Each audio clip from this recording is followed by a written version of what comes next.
당나귀 알. 글 송종호, 그림 이정은, 훈민출판사. 옛날 아주 먼 옛날에 있었던 일입니다. 어느 시골 마을에 농부 한 사람이 살고 있었어요. 그 농부는 마음씨가 무척이나 착했지만 행동이 느리고 조금 어수룩한 데가 있었어요. 그래서 사람들로부터 종종 웃음거리가 되는 일이 많았습니다.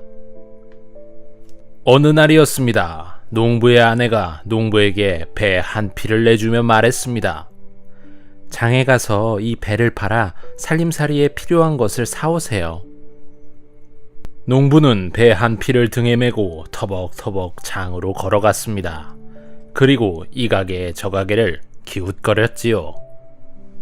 농부는 시장 구경을 하는데 정신이 팔려 장이 끝날 무렵에야 겨우 배를 팔았습니다. 이 돈으로 무얼 산담? 농부는 돈을 짤랑짤랑 흔들며 중얼거렸어요. 장사꾼들은 하나둘 돌아갈 준비를 하고 있었지요. 이런, 서둘러 물건을 사야겠군. 농부는 이곳저곳을 허둥지둥 돌아다니다가 수박장수 앞에서 걸음을 딱 멈추었습니다.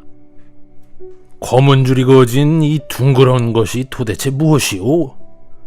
농부는 눈을 동그랗게 뜨고 수박장수에게 물었어요. 농부는 이제까지 수박을 한 번도 본 적이 없었습니다. 수박도 모르다니, 이런 얼뜨기가 다 있나? 수박장수는 속으로 비웃으며 농부를 모른 척했습니다. 농부는 궁금함을 참지 못하고 다시 물었습니다. 여보시오, 알처럼 생긴 이게 뭐냐고 묻지 않소? 보면 몰라요. 당나귀 알이지, 당나귀 알. 뭐긴 뭐겠소. 수박장수는 퉁명스럽게 말을 내뱉었어요. 방금 뭐라고 했소? 당나귀 알이라고요? 그럼 이 알에서 당나귀가 나온단 말이오? 수박장수는 어이가 없어 얼렁뚱땅 둘러댔어요. 달걀에서 병아리가 깨고 나오듯이 당나귀 알이니 당연히 당나귀가 나오겠죠. 그런데 농부는 정말로 그 말을 믿고 말았습니다. 농부는 수박 앞으로 바짝 다가 앉으며 물었습니다. 이 알을 어떻게 해야 당나귀가 나오지요? 이 양반이 정말로 당나귀 알로 믿고 있잖아. 심심하던 참에 잘 됐다. 좀 놀려줘야지. 수박장수는 시치미를 뚝 떼고 말했습니다. 이 알을 이불로 싸서 따뜻한 아랫목에 두면 사흘 뒤에 당나귀가 나올 거요. 농부는 배를 판 돈으로 당장 수박을 샀습니다. 이렇게 귀한 물건을 사다니 정말 운이 좋은걸. 농부는 싱글벙글 웃으며 집으로 돌아왔습니다. 농부의 아내가 수박을 보자 궁금해서 물었어요. 그게 뭐예요? 참 이상하게도 생겼네. 농부의 아내도 수박을 처음 보는 것이었어요. 이게 바로 당나귀 알이요. 농부는 아내에게 당나귀 알을 사게 된 사연을 자랑스럽게 이야기했습니다. 그리고는 이불로 당나귀 알을 둘둘 감쌌죠. 여보, 어서 방이 뜨끈뜨끈해지도록 불을 뗍시다. 빨리 당나귀 새끼를 봐야 하지 않겠소. 아내는 부엌으로 달려가 급히 불을 지폈어요. 우리는 곧 부자가 될 거야. 아우, 신난다. 농부 부부는 당나귀 알을 애지중지 살살 다루며 좋아했습니다. 뜨끈뜨끈한 방 아랫목에 이불로 싼 수박을 두었으니 그 수박이 어떻게 되었겠어요. 시간이 지날수록 집안은 온통 수박 썩는 냄새로 가득했습니다. 왜 이렇게 지독한 꼬린내가 나는 거예요? 아내가 코를 쥐고 묻자 농부도 코를 막으며 대답했어요. 당나귀가 나오려면 이 정도의 고생쯤은 참아야 해. 그렇게 사흘이 지나갔습니다. 어디 한번 당나귀가 나왔나 봅시다. 농부 부부는 수박을 싼 이불을 들추어 보았어요. 물론 수박은 모두 골아 있었죠. 이게 어찌된 일이야? 농부는 고개를 갸웃거렸어요. 당나귀 알이 왜 썩었을까? 불을 너무 떼서 그런가? 얼른 갖다 버려요. 더 이상은 못 참겠어요. 아내는 속이상의 소리를 꽥 질렀습니다. 농부는 당나귀 알을 가져다가 덤불 속으로 휙 하고 던져버렸습니다. 그 순간 덤불 속에서 새끼 당나귀 한 마리가 히힝 소리를 지르며 뛰어나오지 않겠습니까? 허허, 이런. 당나귀다! 새끼 당나귀가 나왔다! 농부는 환호성을 지르며 당나귀를 끌고 집으로 돌아왔습니다. 내가 뭐라고 그랬소? 알에서 당나귀가 이렇게 나오지 않았소. 농부는 아내에게 의기양양하게 말했습니다. 사실 그 당나귀의 주인은 따로 있었습니다. 뒤늦게 당나귀가 없어진 것을 알게 된 진짜 주인이 이 동네 저 동네로 당나귀를 찾아다녔습니다. 혹시 우리 당나귀를 보았나요? 하지만 만나는 사람마다 고개를 내저었지요. 도대체 이놈의 당나귀가 어디로 간 거야? 그때 히히힝 하고 당나귀 울음소리가 들렸습니다. 바로 당나귀 알을 산 농부네 집 마당에서 나는 소리였지요. 아니, 우리 집 당나귀가 왜 여기 있지? 당나귀 주인은 자신을 알아보는 당나귀를 쓰다듬어 주었습니다. 여보시오, 아무도 없소. 누가 나를 찾소? 농부가 방 안에서 엉거주춤 나오자 당나귀 주인이 다짜고짜 화부터 냈어요. 어서 내 당나귀를 내놓으시오. 남의 당나귀를 허락도 없이 끌고 가다니. 에이! 무슨 소리 하는 거요? 이 당나귀는 내가 장에서 돈 주고 그렇게 산 당나귀, 그 당나귀 알에서 나온 거요. 농부도 지지 않고 소리를 질렀습니다. 기가 막힌 당나귀 주인은 마을 사람들을 불러 모았습니다. 여보게 마을 사람들, 이것 좀 보게나. 이 당나귀가 우리 집 당나귀가 낳은 당나귀일까? 아니면 당나귀 알에서 깨어난 당나귀일까? 사람들은 하하하하 웃음을 터뜨렸습니다. 세상에, 알에서 나오는 당나귀가 어디 있어? 저런 바보 아니야. 당나귀 주인은 씩씩거리며 당나귀를 끌고 가버렸습니다. 농부는 그제야 자신의 어리석음을 깨닫고 몹시 후회했습니다. 내가 너무 세상 물정을 몰랐구나. 그 뒤로 농부는 세상 일을 하나씩 배우며 열심히 살았답니다.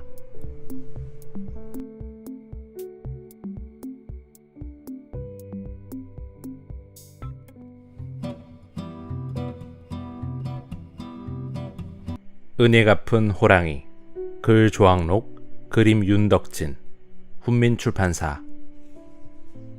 찌르르 찌르르 뻐꾹뻐꾹. 깊고 깊은 산골 마을에 착한 의원이 살고 있었어요. 의원은 산에서 약초를 캐두었다가 아픈 사람이 찾아오면 정성껏 치료해 주었지요.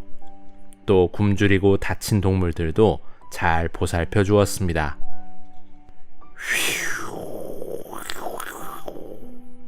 찬바람이 부는 어느 겨울날이었어요.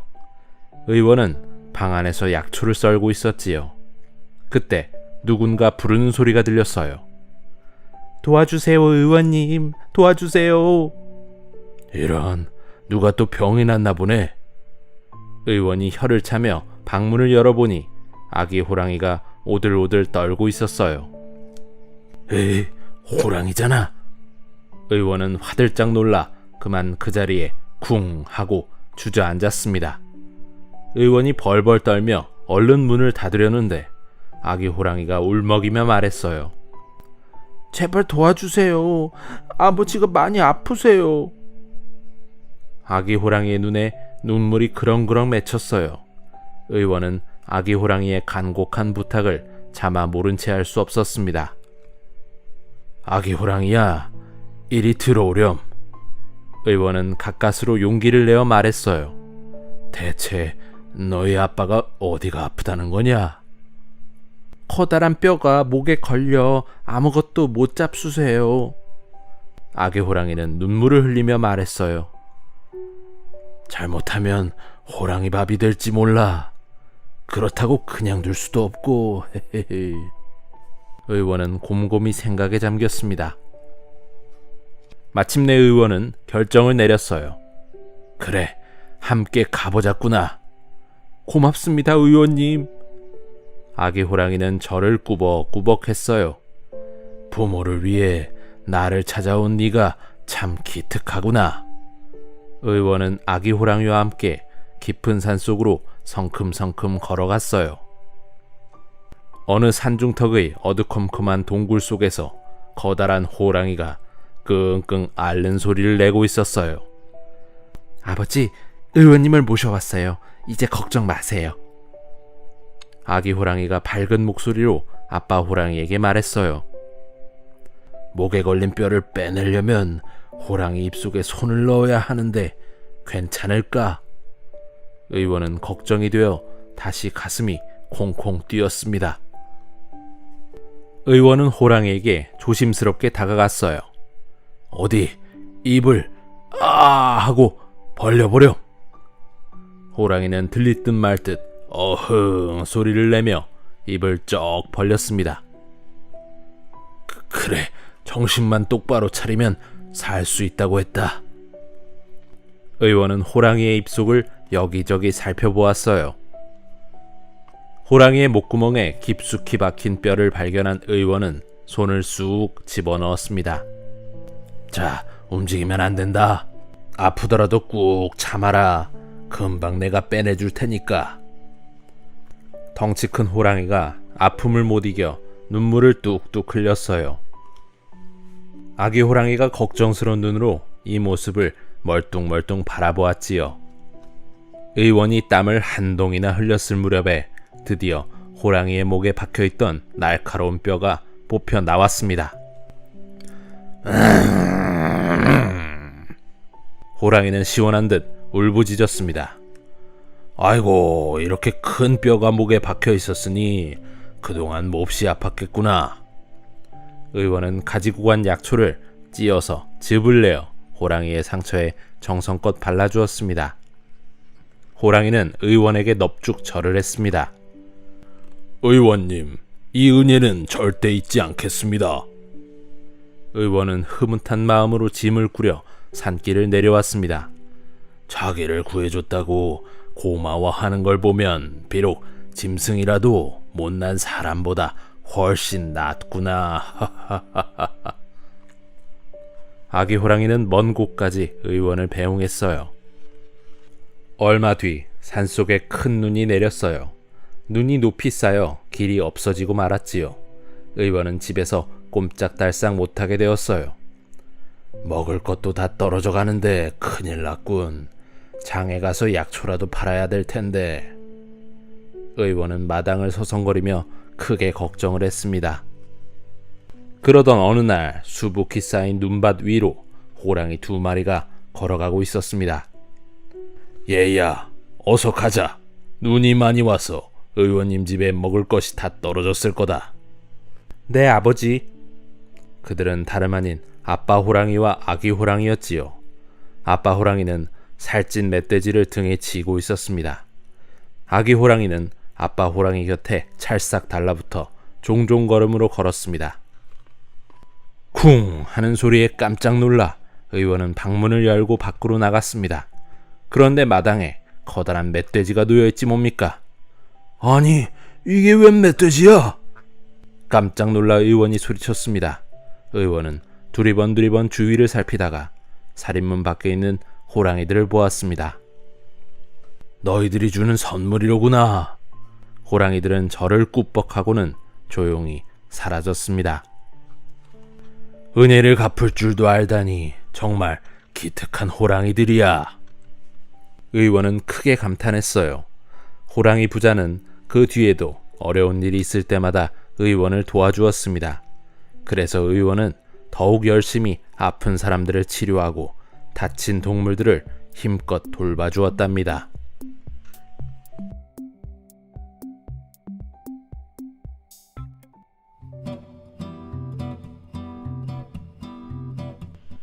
나도 밤나무. 글 송종호. 그림 박준. 출판사 혼민출판사. 율곡 이이는 많은 사람들로부터 존경을 받았던 조선시대의 대학자예요. 율곡은 어렸을 때부터 남달리 총명해서 그에 관한 많은 일화가 전해온답니다. 다음은 율곡의 어린 시절에 있었던 일이에요. 율곡의 어머니는 사임당 신씨로 훌륭한 분이셨어요. 글도 잘 쓰고 그림도 잘 그렸지만 무척 현명해서 모든 어머니들의 모범이 되는 분이기도 했죠. 율곡의 아버지가 한양에서 벼슬을 지내는 동안 어머니는 몸이 약한 율곡을 돌보며 외가가 있는 강릉에서 살고 있었어요. 어느 날 한양에서 율곡의 아버지가 돌아와 가족들은 오랜만에 즐거운 저녁을 보냈답니다. 그런데 다음 날 아침이었어요. 아버지가 몹시 놀란 얼굴로 어머니를 불렀어요. 아니, 무슨 일이에요? 어머니가 바짝 다가앉으며 물었어요. 어젯밤에 참으로 이상한 꿈을 꾸었다오. 산신령이 나타나 우리 율곡이 15살이 되면 호랑이에게 물려 죽을 거라고 하지 않겠소? 아니, 뭐라고요? 어머니가 깜짝 놀라 소리쳤어요. 너무 걱정 말아요. 산신령님이 호랑이를 물리칠 수 있는 방법도 말해주었소. 어떻게 해야 율곡이 살 수 있답니까? 뒷산 언덕에 밤나무 1000그루를 심으면 된다오. 하지만 한 그루라도 모자라면 안 된다고 했소. 부부는 산신령의 말대로 뒷산 언덕에 밤나무를 심기로 했어요. 율곡의 어머니는 마을 사람들을 찾아가 간곡히 부탁했어요. 뒷산에 1000그루의 밤나무를 심어야 우리 아들이 호랑이에게 물려가지 않는데요. 여러분들이 나무 심는 일을 좀 도와주세요. 마을 사람들은 기꺼이 도와주겠다며 나섰어요. 사람들은 삽과 곡괭이를 들고 산에 올라가 밤나무 1000그루를 심었어요. 그날 밤 밤나무를 심은 뒷산에 들쥐들이 나타났어요. 얘들아, 여기 새로 심은 밤나무가 있어. 뿌리가 부드러워서 맛있겠다. 들쥐들이 밤나무 한 그루에 달려들어 뿌리를 모조리 갉아먹었어요. 밤나무는 그만 쿵 하고 쓰러져 버렸어요. 그때 숲속에서 곰 한 마리가 나와 쓰러진 밤나무를 끌고 가버렸답니다. 율곡의 어머니는 매일매일 밤나무를 정성껏 가꾸었어요. 하지만 밤나무 한 그루가 없어진 사실을 까맣게 모르고 있었죠. 마을 사람들이 숫자를 하나하나 세면서 나무를 심었기 때문에 조금도 의심을 하지 않았던 거예요. 그래서 뒷산 언덕에는 999그루의 밤나무가 무럭무럭 자라 울창한 밤나무 숲을 이루었어요. 세월이 흘러 율곡이 15살이 되었어요. 어느 날 한 스님이 율곡의 집을 찾아왔어요. 어서 오십시오, 스님. 어머니는 공손하게 스님을 맞았어요. 몸이 약한 아드님 때문에 걱정이 많으시지요. 제가 아드님을 데려가 튼튼하게 만들어 드리겠습니다. 스님의 말씀은 고맙지만 제 아들은 절에 보내지 않겠습니다. 어머니는 딱 잘라 말했어요. 그러자 갑자기 스님이 몸을 휙 돌리며 제주를 빙그르르 넘었습니다. 그리고 하얀 연기와 함께 호랑이가 어흥하고 나타났어요. 호랑이는 으르렁거리면서 어머니를 해치려 했어요. 하지만 어머니는 꿈쩍도 하지 않았어요. 몇 년 전부터 이런 날이 오리라는 걸 알고 있었기 때문이에요. 오히려 어머니는 호랑이에게 호통을 쳤어요. 어서 썩 물러가거라. 감히 내 아들을 넘보다니. 뒷산 언덕에 밤나무 1000그루가 없을 때는 네 아들을 데려가겠다, 알겠느냐? 어머니는 자신 있게 대답했어요. 오냐, 어서 뒷산으로 가서 밤나무를 세어보자꾸나. 어머니와 호랑이가 뒷산 언덕에 밤나무 숲으로 갔다는 이야기가 온 마을에 퍼졌어요. 호랑이가 율곡을 잡아가려고 왔대요. 가만히 있지 말고 호랑이를 잡아 혼내줍시다. 그래요. 어서 산으로 올라가요. 마을 사람들은 용기를 내서 뒷산 언덕으로 달려갔어요. 아주 큰 호랑이라며? 괜찮아. 뒷산 언덕에 밤나무 청구루만 있으면 호랑이는 꼼짝 못하고 물러갈 거라잖아. 뒷산 언덕으로 올라가면서 사람들은 웅성웅성 이야기를 나누었어요. 그런데 정말 밤나무 청구루가 있을까? 어무렴, 우리가 분명 청구루를 심었지 않은가? 마을 사람들은 자신 있게 말했어요. 사람들은 호랑이 앞에서 큰 소리로 밤나무를 세기 시작했어요. 995, 996, 997, 998, 999. 이제 마지막 남은 한 그루를 셀 참이었어요.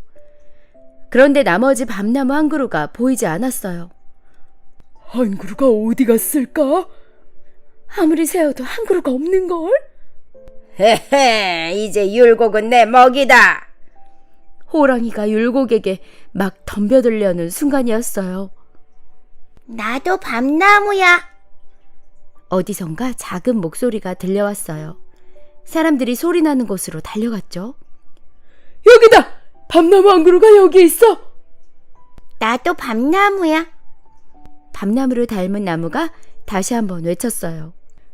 그럼 너도 밤나무지. 호랑이야, 1000번째 밤나무가 여기 있다. 그러자 호랑이는 분하다는 듯이 어디론가 어슬렁어슬렁 사라졌습니다. 그 뒤 율곡은 건강하게 자라 훌륭한 사람이 되었답니다.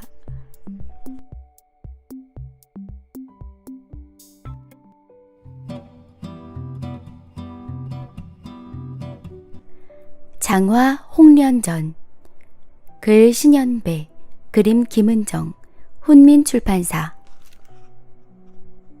조선시대 세종 임금 때 평안북도 철산에 배무룡이라는 사람이 살았어요. 배무룡은 좌수라는 벼슬을 지냈기 때문에 배좌수라고도 불렸죠. 배좌수는 아내인 장씨 부인과의 사이에 두 딸을 두고 있었어요. 바로 장화와 홍련이었어요.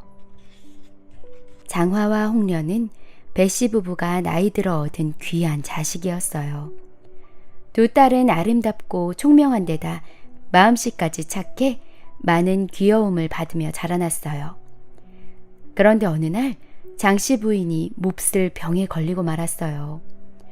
좋다는 약은 다 써보았지만 아무 효과가 없었어요. 장화야, 홍련아, 내가 없어도 잘 살아야 한다. 어머니, 어머니. 장화와 홍련은 눈물을 흘리며 슬퍼했지만 결국 장씨 부인은 세상을 떠나고 말았어요. 배좌수는 혼자서 두 딸을 키우며 살았어요. 하루는 집안어른이 배좌수에게 말했어요. 남자 혼자서 어떻게 두 딸을 키우겠나? 다시 결혼을 하도록 하게. 자네는 대를 이을 아들도 낳아야 하지 않겠나? 배좌수는 집안 어른의 뜻을 쫓아 허씨라는 여자와 결혼했어요.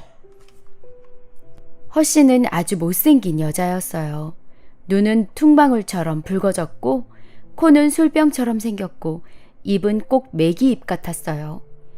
게다가 키는 얼마나 큰지 장승만 하고 목소리는 이리가 우는 소리 같았죠. 허씨 부인은 마음씨도 고약했어요.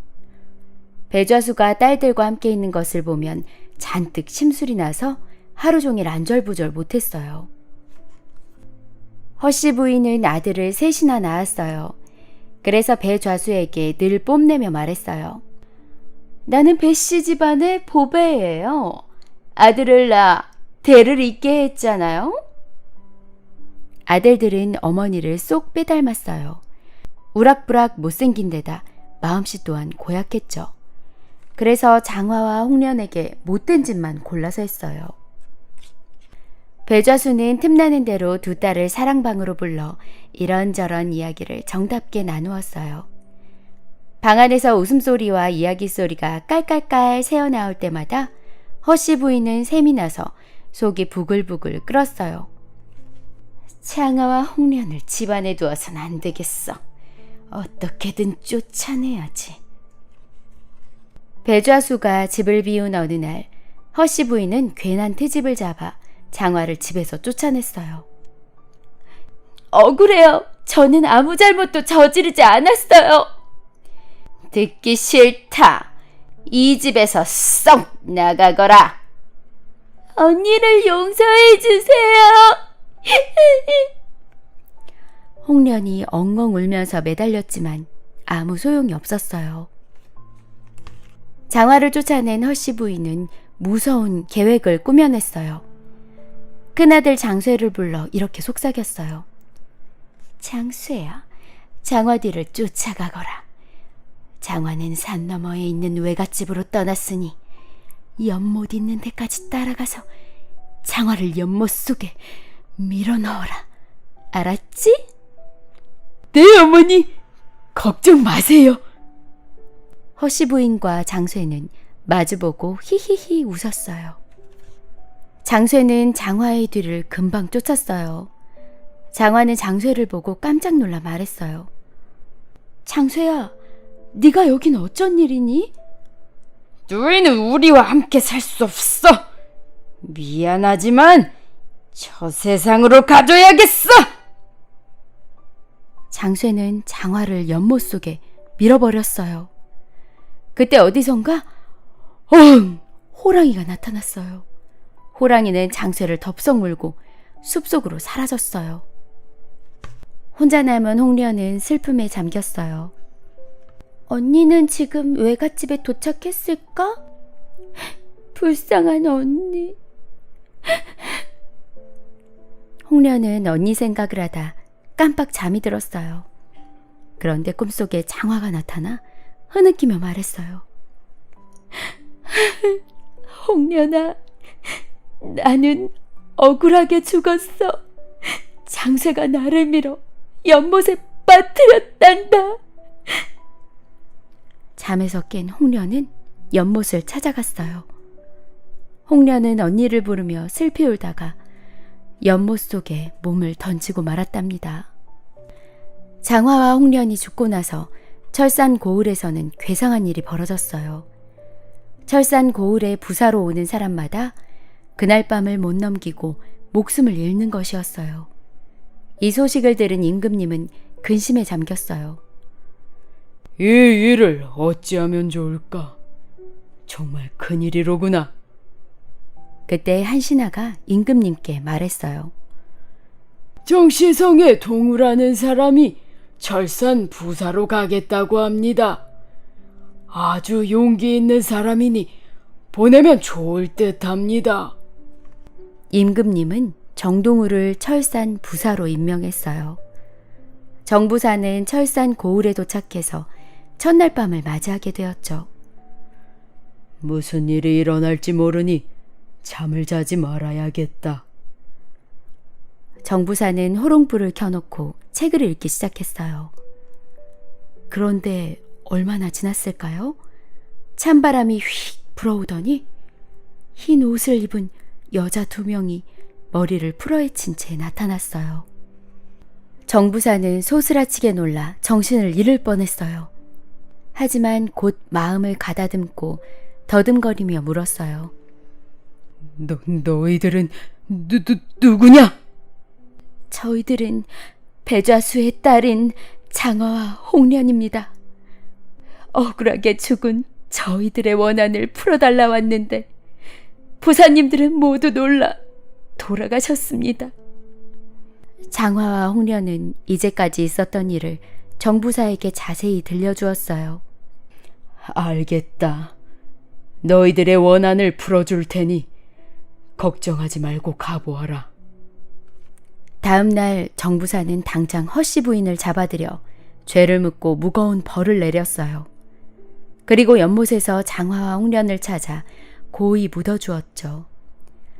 얼마 뒤 새 부인을 얻은 배좌수는 이상한 꿈을 꾸었어요. 장화와 홍련이 꿈에 나타나 이렇게 말하는 거예요.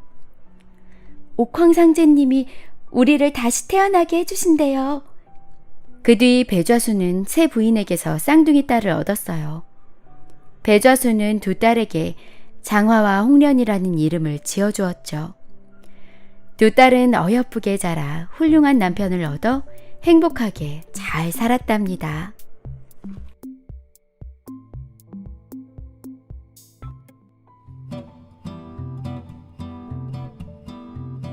할미꽃, 글 신현배, 그림 윤지현, 훈민출판사. 아주 먼 옛날 한 할머니가 손녀 셋을 데리고 가난하게 살았어요. 큰 손녀와 둘째 손녀는 심술이 많고 셈을 잘 부려 서로 티격태격 잘 싸웠어요. 하지만 막내 손녀는 언니들과는 달리 마음씨가 곱고 착했어요. 할머니는 손녀들을 금이야 오기야 열심히 키웠어요. 어느덧 새 손녀는 예쁘게 자라 시집갈 나이가 되었어요. 나는 떵떵거리며 사는 대감집에 시집을 가고 말 테야. 큰 손녀는 늘 입버릇처럼 말했어요. 그런데 어느 날 큰 손녀는 대감집 아들에게 정말로 청혼을 받았어요. 큰 손녀는 기쁜 마음으로 대감집 며느리가 되었어요. 나는 돈 많은 집에 시집을 가고 싶어. 둘째 손녀는 부잣집 며느리가 되고 싶어 했어요. 그런데 어느 날 부잣집 아들에게 정말로 청혼을 받았어요. 둘째 손녀는 싱글벙글 웃으며 시집을 갔죠. 언니들이 좋은 데로 시집을 가서 기뻐요. 아무렴 둘 다 행복하게 잘 살 거야. 할머니는 기쁨의 눈물을 흘리며 손녀를 배웅했어요. 막내 손녀와 할머니는 오순도순 단둘이 살았어요. 그러다가 막내 손녀도 시집을 가게 되었죠. 고개 넘어 가난한 나무꾼의 집이었어요. 할머니, 제가 떠나면 혼자 어떻게 사세요? 걱정 마라. 잘 사는 네 언니들이 있지 않니? 더 늙고 힘들어지면 틀림없이 도와줄 거야. 할머니는 오히려 가난한 집으로 시집을 가는 막내 손녀가 불쌍하고 안쓰러웠어요. 세월이 흘러 할머니는 더 늙고 병까지 들었어요. 죽기 전에 손녀들 얼굴이나 한번 봤으면 좋으련만. 손녀들을 몹시 그리워하던 할머니는 집을 나섰어요. 할머니의 짐이라곤 남루한 보따리와 지팡이 하나가 고작이었죠. 할머니는 먼저 큰손녀네 집을 찾아갔어요. 높은 대감집답게 으리으리하고 번쩍번쩍한 기와집이었어요. 할머니는 대문을 쿵쿵 두드렸어요. 그러자 집안에서 하인이 나와 퉁명스럽게 물었어요. 할머니는 누구세요? 이 집 며느리가 내 큰손녀라오. 할머니가 왔다고 전해주구려. 큰손녀는 할머니를 보자마자 얼굴을 확 찌푸렸어요. 아이고 얘야, 그동안 잘 지냈니? 할머니는 반가운 마음에 큰손녀의 손을 덥석 잡았어요. 하지만 큰손녀는 할머니의 손을 매몰차게 뿌리치며 하인에게 크게 소리쳤어요. 거지 할머니를 집 안으로 들여보내면 어떡해? 혼이 난 하인은 화를 내며 할머니를 대문 밖으로 멀리 쫓아냈어요. 이 거지 할멈이었잖아. 어서 썩 사라져요. 할머니는 눈물을 흘리며 돌아섰어요. 내 모습이 초라해서 모른 척하는구나. 아이고. 할머니는 둘째 손녀네 집을 찾아갔어요. 둘째 손녀는 뾰로통한 얼굴로 할머니를 맞이했어요. 무슨 일로 우리 집에 오셨어요? 그냥 네 얼굴이 보고 싶어서. 둘째 손녀의 쌀쌀맞은 태도에 할머니는 어두운 얼굴로 말끝을 흐렸어요. 할머니, 거짓말 마세요. 우리 집에 눌러 앉으려고 찾아오신 거죠? 둘째 손녀는 할머니를 쏘아보다가 집안에 있는 남편에게 큰 소리로 말했어요. 여보! 할머니가 우리 집에서 사시겠대요. 말도 안 돼. 당신에게는 큰언니가 있잖아. 그런데 왜 우리가 할머니를 모셔? 둘째 손녀 사위는 할머니를 보러 나오지도 않았어요. 할머니는 고개를 흔들며 쓸쓸히 발길을 돌렸어요. 그래, 손녀들이 잘 살고 있는 모습을 봤으니 이제 됐어. 나를 모른 척 하는 데에는 사정이 있었을 거야. 할머니는 뜨거운 눈물을 흘리며 생각했어요. 막내한테 가자. 틀림없이 나를 반겨줄 거야. 할머니는 고개 너머에 사는 막내 소년의 집에 가기로 마음먹었어요.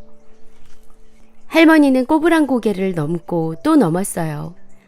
할머니는 마지막 힘까지 가까스로 내어 마침내 막내 손녀네 집이 바라다 보이는 언덕까지 내려왔어요. 아이고, 이제 다 왔구나. 막내야, 할미가 왔다. 하지만 그 순간 할머니는 차디찬 흙 위에 털썩 쓰러지고 말았어요. 그리고 그 자리에서 영영 일어나지 못했죠. 쓰러져 있는 할머니를 발견한 건 막내 손녀 사위였어요. 아침에 나무를 팔러 장에 갔다 저녁 때 집으로 돌아오는 길이었죠. 아유, 할머니, 정신 차리세요. 막내 소녀 사위는 눈물을 흘리며 할머니의 몸을 흔들었어요. 하지만 할머니는 끝내 눈을 뜨지 못했답니다. 막내 손녀는 돌아가신 할머니의 모습을 보고 울음을 터뜨렸어요. 할머니, 용서해 주세요. 저희가 모시고 살았어야 했는데. 착한 막내 손녀 부부는 양지 바른 언덕에 할머니를 묻어드렸어요. 그 뒤 할머니의 무덤에는 할머니를 닮은 구부정한 꽃이 피어났어요. 사람들은 이 꽃을 할미꽃이라고 불렀답니다.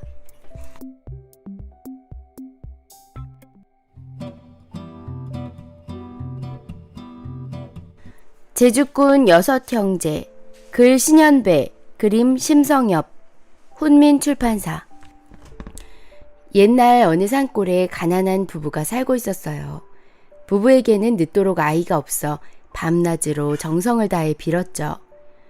신령님, 자식 하나만 점지해 주세요. 지극한 정성으로 마침내 부부는 아들을 얻었어요. 아이는 7살이 다 되도록 말도 못하고 걷지도 못했어요. 8살이 되어서야 비로소 말도 술술 잘하고 벌떡 일어나 여기저기 뛰어다녔답니다. 아이는 자라면서 힘도 점점 세졌어요. 쌀 한 가마니쯤은 한 손으로 번쩍 들었고 도끼질 한 번으로 커다란 나무를 쿵 쓰러뜨렸죠. 우리 마을에서는 힘으로 당할 사람이 없어. 사람들은 모두 혀를 내둘렀어요. 아이가 15살이 된 어느 날 조 한 마를 얻어 밭으로 갔어요. 아이는 밭에 조를 골고루 뿌리지 않고 큰 구덩이를 파서 거기에 몽땅 쏟아부었어요. 얼마 뒤 아이는 밭에 나가보았어요. 조를 쏟아부은 구덩이에 새싹들이 쑥쑥 돋아나 있었어요. 아이는 새싹 한 포기만 남겨두고 나머지는 모두 뽑아버렸죠. 그리고는 그 한 포기에 거름을 잔뜩 주었어요. 조야, 어서 무럭무럭 자라거라. 조는 엄청나게 잘 자랐어요. 얼마나 큰지 수백 년은 된 듯한 느티나무만 했어요. 수많은 조의 나달이 주렁주렁 달렸죠. 가을이 되자 아이는 도끼로 조를 쿵쿵 찍어 쓰러뜨리고 조의 나달을 거두었어요. 좁쌀을 모두 쓸어 담으니 무려 1000석이나 되었어요. 그래서 아이는 조천석이란 이름을 얻게 되었죠. 조천석은 좁쌀 1000석을 마당에 가득 쌓아놓고는 아버지와 어머니에게 말했어요. 이제 세상 구경을 하고 오겠습니다. 그동안 좁쌀을 팔아 필요한 걸 사세요. 오냐, 우리 걱정은 하지 말고 잘 다녀오너라. 길을 떠나 산길을 걸어가던 조천석은 큰 단지를 굴리며 오는 사람을 보았어요. 보아하니 힘이 무척 센 것 같은데 나하고 팔씨름 한번 하지 않겠소? 이긴 사람이 형이 되고 진 사람은 동생이 되는 거요. 좋소이다! 두 사람은 끙끙 팔씨름을 했어요. 조천석이 이겼죠. 이제부터 내가 형이다. 너는 단지를 잘 굴리니 단지손이라고 부르겠다. 단지손이! 조천석과 단지손이는 함께 길을 떠났어요. 얼마쯤 가니 어떤 사람이 고목나무 아래 누워 잠을 자고 있었죠. 그런데 그 사람이 코를 골 때마다 고목나무가 마구마구 흔들렸어요. 콧김이 무척 셌기 때문이에요. 저 사람도 힘 꽤나 쓰겠는걸? 깨워서 팔씨름이나 해보자. 조천석과 단지손이는 콧김 센 사람을 깨웠어요. 우리랑 팔씨름을 해서 이긴 사람이 형이 되고 지는 사람이 동생이 되기로 합시다. 그럽시다. 조천석과 단지손이는 콧김 센 사람과 팔씨름을 해서 이겼어요. 우리가 이겼으니 너는 이제 동생이다. 너는 콧김이 세니 콧김손이라고 부르겠다. 콧김손이? 조천석과 단지손이와 콧김손이는 함께 길을 떠났어요. 얼마쯤 가니 어떤 사람이 황소를 몰고 있었어요. 이라! 그 사람이 한번 소리치자 황소가 놀라 기절하고 말았어요. 삼형제는 그 사람과 팔씨름을 해서 이겼죠. 우리가 이겼으니 너를 동생으로 삼겠다. 너는 목소리가 크니 소리손이라고 부르마. 고맙습니다, 형님들! 조천석과 단지손이와 콧김손이와 소리손이는 함께 길을 떠났어요. 그리고 길에서 또 2명의 장사를 만나 동생으로 삼았죠. 장작을 기막히게 잘 패는 장작손이, 배를 똑딱 잘 만드는 똑딱손이였죠. 조천석은 동생들에게 말했어요. 이제 우리는 6 형제가 되었구나. 앞으로 서로 힘을 합쳐 열심히 살자꾸나. 제주꾼 6 형제는 사이좋게 어깨동무를 하고 길을 떠났어요. 한참 가다 보니 밤이 되었어요. 6 형제는 빈 오두막에서 하룻밤 묵어가기로 했어요. 밤이 으슥해지자 바깥이 떠들썩해졌어요. 누가 찾아왔지? 6 형제가 밖을 내다보니 호랑이 6마리가 입맛을 쩝쩝 다시며 어슬렁어슬렁 다가오고 있었어요. 6 형제는 밖으로 뛰어나가 호랑이와 맞붙었어요.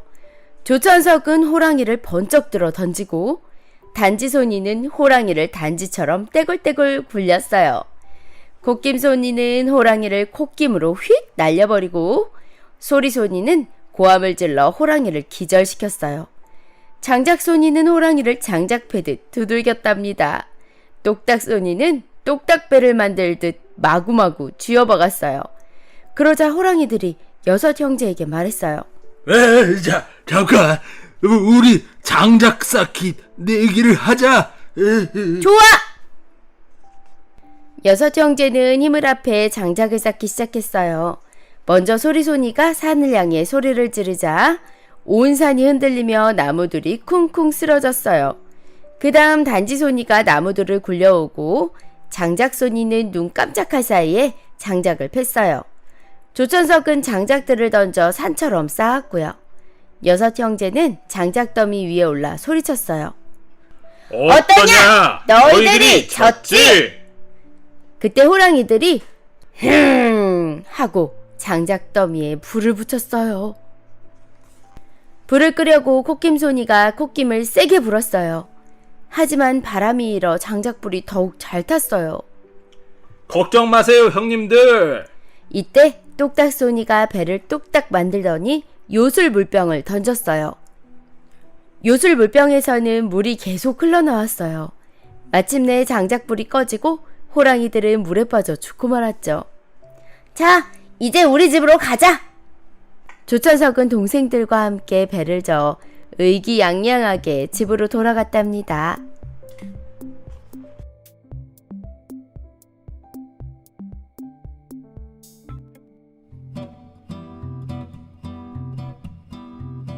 눈물찍, 콧물찍, 호랑이.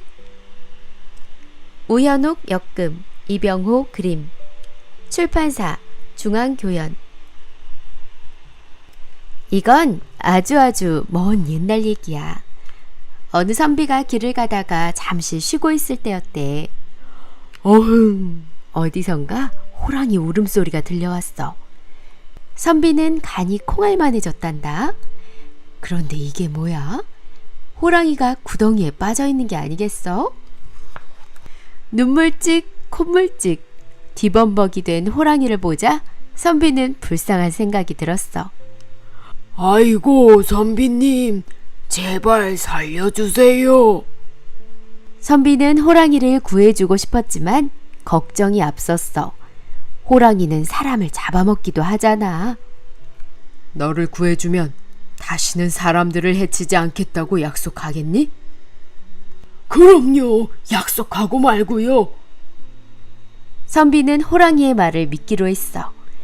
그래서 긴 막대기를 구덩이에 넣어주었지. 호랑이가 타고 올라올 수 있게 말이야. 아니, 그런데 이게 어찌 된 일이야? 호랑이는 구렁이에서 올라오자마자 선비를 보며 쩝쩝 입맛을 다시는 게 아니겠어?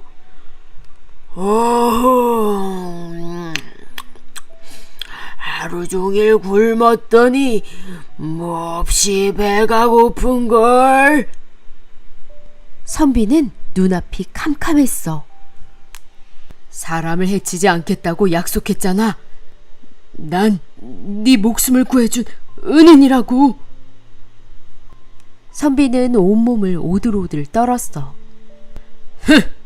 살려준 건 고맙지만 구덩이를 파서 나를 잡아먹으려던 건 누구지? 바로 너 같은 사람들이야. 호랑이는 콧방귀를 뀌며 달려들었어.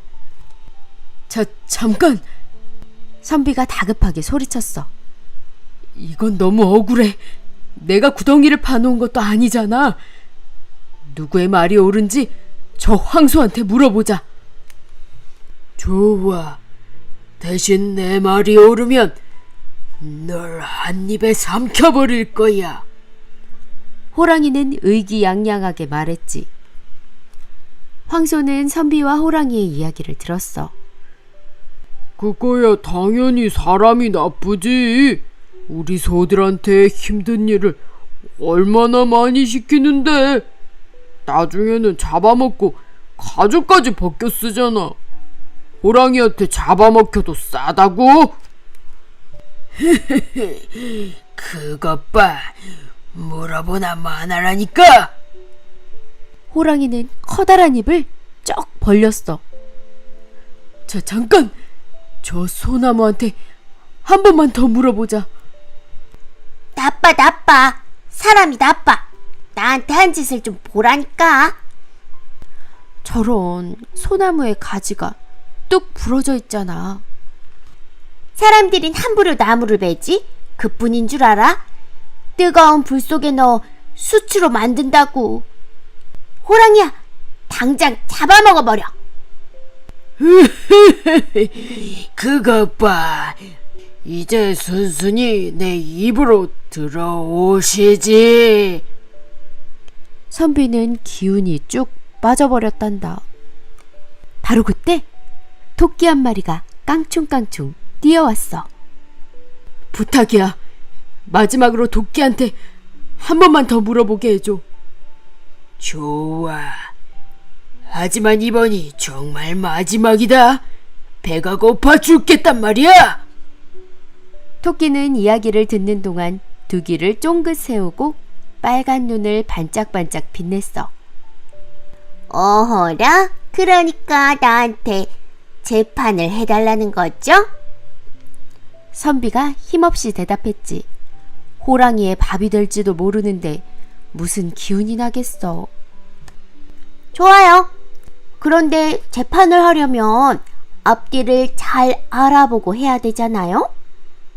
호랑이 아저씨가 빠졌던 구덩이를 보여주세요. 그렇지. 조그만 녀석이 제법인걸.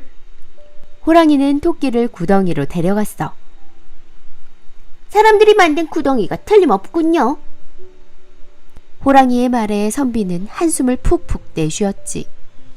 자, 그럼 어쩌다가 구덩이에 빠지게 되었는지 보여주세요. 그러니까 내가 이 앞을 걸어가다가 어이쿠! 빠지는 신용만 하면 될 텐데 호랑이는 정말로 구덩이에 빠져버렸어. 아하! 그렇게 빠졌구나. 토끼는 호랑이를 보며 배시시 웃었어. 그리고는 판사처럼 망치를 두드렸어. 토끼의 재판 끝! 탕탕탕! 선비님, 은혜도 모르는 호랑이 때문에 괜한 고생을 하셨네요. 도끼야, 정말 고맙다. 은혜도 모르는 호랑이는 어떻게 되었냐고? 아직도 구덩이 속에서 눈물 찍, 콧물 찍, 범벅이 되어서 울고 있겠지 뭐.